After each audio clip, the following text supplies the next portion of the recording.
파리 사람들은 좀 불친절하다라는 좀 제가 선입견을 파리 가지고 사람들의 있는 거예요. 생각은 뭐 그게 싫으면 오지 말든가. 아니 그러면 안 되는 거 아니에요? 너 오지 않으면 딴 사람들 올 사람들 많다 이런 거죠. 아 배짱 장사군요. 그 정도 배짱은 있는 것 같아요. 아 장사가 너무 잘 되니까. 네. 기분 나쁘시면 뭐 어쩌겠어요. 기분 나쁘시면 런던을 가시면 됩니다. 근데 영국보다는 왠지 간다라고 그렇죠. 한다면 예. 그러니까 그거를 파리 사람들도 알아요. 그러니까 이 집은 진짜 맛집이라서 가긴 가야겠는데 사장님이 겁나 불친절해 이런 느낌이긴 한데 근데 파리가 지금은 그렇지만 예전에는 진짜 더럽고 냄새나는 동네였다. 언제까지 그랬어요? 뭐 어떤 사람들은 지금까지도 그렇다라고 얘기하는 사람도 더러워요.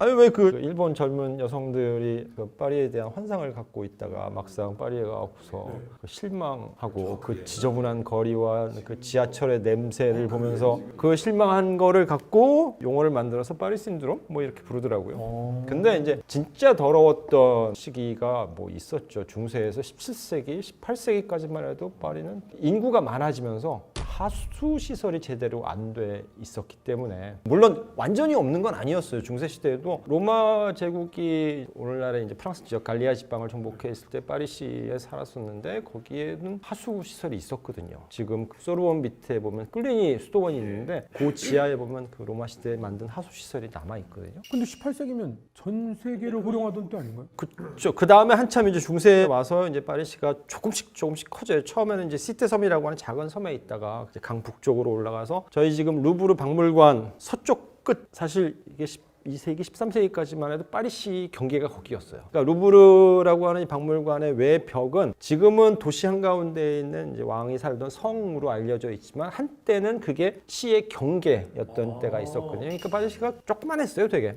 근데 인구도 많지 않았고, 근데 면적이 넓고 인구가 많지 않으면 문제가 안 돼요. 근데 면적이 좁은데 이제 파리가 정치적으로 경제적으로 중요해지기 시작하고 그러다 보니까 사람들이 몰려들기 시작하고 프랑스라는 나라에서 처음부터 끝까지 파리는 항상 수도였어요. 그렇죠. 그러다 보면 사람들이 많아지는데 가장 큰 문제가 이제 인간의 몸에서 나오는 배설물들, 오폐수들. 사실 쓰레기는 제가 보기에는 많지 않았을 거예요. 왜냐하면 먹을 게 그렇게 풍족한 시대가 아니잖아요. 지금처럼 뭐 분리수거를 한다든가 뭐가 있어요. 버릴 게 있어요. 분리수거를. 그래서 아무튼 이 증가하는 인구를 도저히 파리의 기반 시설이 감당하지 못하면서 나타나는 게 길거리 오폐수들 떠다니고 있어요. 특히 비가 오면 진짜 최악이거든요. 일단 아파트들 물론 19세기 오스만 때 지어진 것들 말고 옛날에 지어진 것들도 꽤 높은 층 3, 4층짜리 건물들이 있는데 여기 화장실이 당연히 없으니까 그러면 집에 화장실이 없어요? 예전엔 지금이야 다 있죠. 예전에는 화장실이 없기 때문에 저희 쓰는 오강 이런 의자에다가 밑에 사기 그릇 이렇게 꼈다 뺐다 하는 우리는 조선시대에도 화장실이 있었고 고려시대에도 화장실이 있었잖아요. 그렇죠. 시골 가면 있었을지 모르겠어요. 도시에는 따로 화장실이 큰 건물 같은 경우에는 없었어요. 그러면 오강에다 싸서 세느강에 버려요? 오강에다 싸서 세느강에 갖다 버리면 이제 정성이 지극한 애들이고 보통은 창밖으로 그냥 버리죠. 창 밖에는 도시면은 사람들 지나다닐 거 아니에요? 대신 친절하게 소리는 쳐줘요. 똥 이렇게?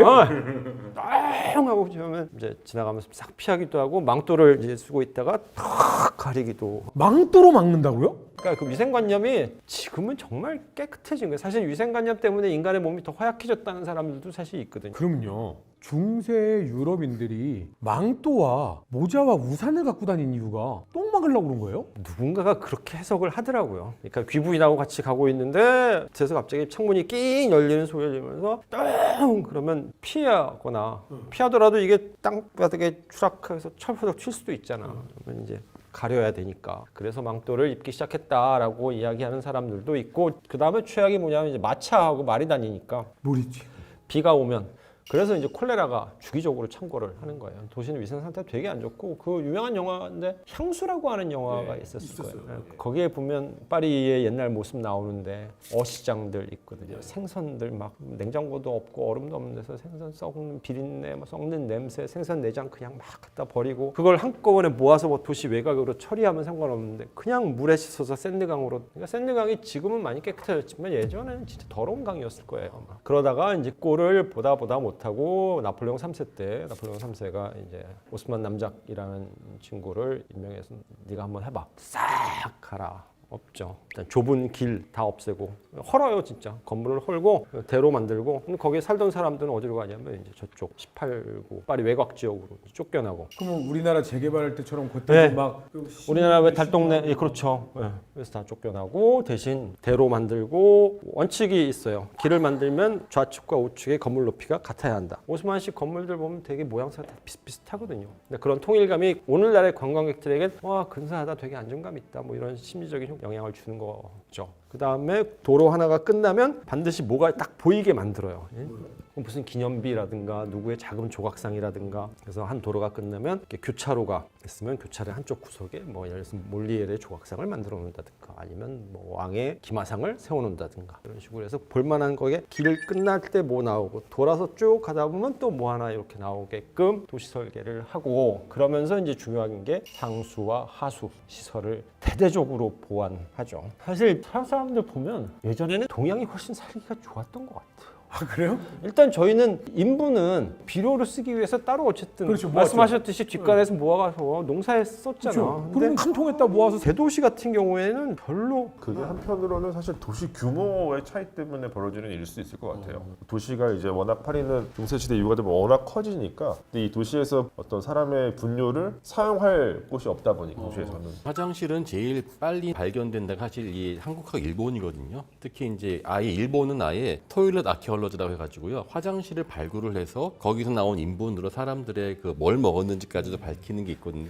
한국도 얼마 전에 백제 그 왕궁지에서 발견됐거든요. 물론 이제 그러한 그 화장실이라는 게 평민들을 위한 것은 아니고 아마 귀족들을 위한, 진짜 요즘같이 딱 생긴 이렇게 길쭉하게 또랑 파가지고 그 위에 걸터 앉아서 일을 보는 그런 식인데, 파리 같은 그러한 그 상수도 시설은 이미 가장 먼저 나온 예가 인더스 문명에서 나왔어요. 모헨조다로라는 유적이 있거든요. 5,000년쯤 전에 나오는데 정말 특이한 유적인 게 이 사람들이 왕도 뚜렷하게 보이지가 않고 귀족도 없고 군사도 없고 집도 보면 다 비슷비슷해요. 진짜 이 도심에 있는 집 같은데 이 사람들이 가운데에는 거대한 목욕탕이 있고 상수도 하수도 시설이 완벽하게 구비되어 있었거든요. 그러니까 아마 이 사람들도 그 알았던 것 같아요. 과밀화되면 결국은 위생 때문에 전염병이나 이런 것으로 죽을 수 있다는 것을 안 것 같기도 하고, 더 웃긴 게 기원전 1500년, 지금부터 1500년 전인데 갑자기 멸망하거든요. 이것이 뭐 그 뒤에 온 아리안족들이 침입해서 뭐 무너뜨렸다, 그렇게들 영국 사람들이 이야기했는데 실제는 그게 아니라 자연적으로 멸망했다라고 하는데, 그 가장 큰 원인이 요즘 나오는 게 기후변화로 물길이 바뀌지 않습니까? 그럼 이제 그 도심에서 폐 오물들을 갖다 버려야 될 상하수도 시스템이 붕괴가 되니까 사람들이 그냥 자발적으로 도시를 버리고 다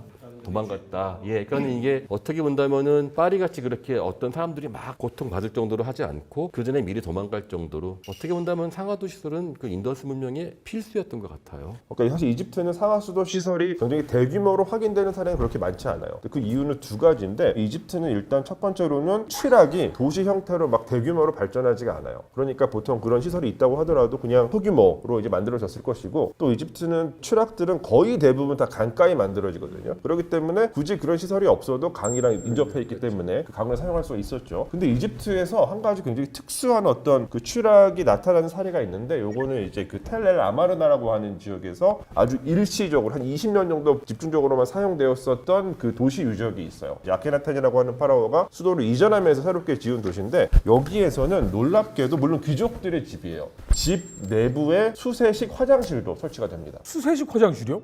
그러니까 물 내리면 내려가요? 그거는 아니지만 이제 그 옆에 커다란 수조가 있고, 사람이 뭔가 이제 어떤 볼일을 보고 그 물로 처리를 해서 분뇨가 집 바깥에 이제 하수 시설을 통해 가지고 빠져나가게끔 만들어 놓은 시설들이 있어요. 그리고 아마 근데 이런 시설들이 그 이집트에서는 이 취락 유적이 잘 확인되지 않기 때문에 이 이전 시대에는 잘 나타나지 않는데, 근데 이것보다 훨씬 더 이전에 기원전 2400년경에 그 아부시르라고 하는 곳에 가면 오왕조 시대에 지어진 사후라의 피라미드가 있는데, 이 사후라 피라미드에 당내 신전이 있어요. 그러니까 피라미드 바로 이제 옆에 만들어지는 일종의 의뢰용 시설인데, 이 신전 하부에서 그 아마도 이제 하수를 처리하기 위해서 만들어 놓은 배수 시설이 확인이 돼요. 근데 이 배수 시설이 단순히 돌로만 만든 것이 아니라 심지어는 구리를 사용해서 파이프까지 만듭니다. 기원전 2400년경에 구리로 만든 파이프 시설까지도 이제 이집트인들은 사용을 했었던 것 같아요. 이집트가 철기로 안 넘어가서 그렇지 돈까지는 굉장히 사랑했잖아요. 그러니까 이게 사실은 파리가 더러울 수밖에 없는 게 그 그리스도교 문화 전통에서는 정결이 그렇게 발전하지 않아요. 깨끗한 게. 근데 이슬람에서는 무슨 얘기냐면 깨끗하기만 하면 신앙의 50%를 한 거예요. 정결은 신앙의 절반이에요. 그러니까 특히 뒷일 처리하는 거는 이집트처럼 깔끔해요. 그 이미 수세식이 있어요. 그러니까 물로 다 닦습니다. 지금도 물로 닦고요. 예를 들면 사우디아라비아 리야드 공항에 가잖아요. 그럼 소변기 옆에도 닦는 게 있어요. 물로. 예, 그 정도 물을 굉장히 중요시하기 때문에 파리처럼 막 똥을 버린다? 이건 있을 수가 없는.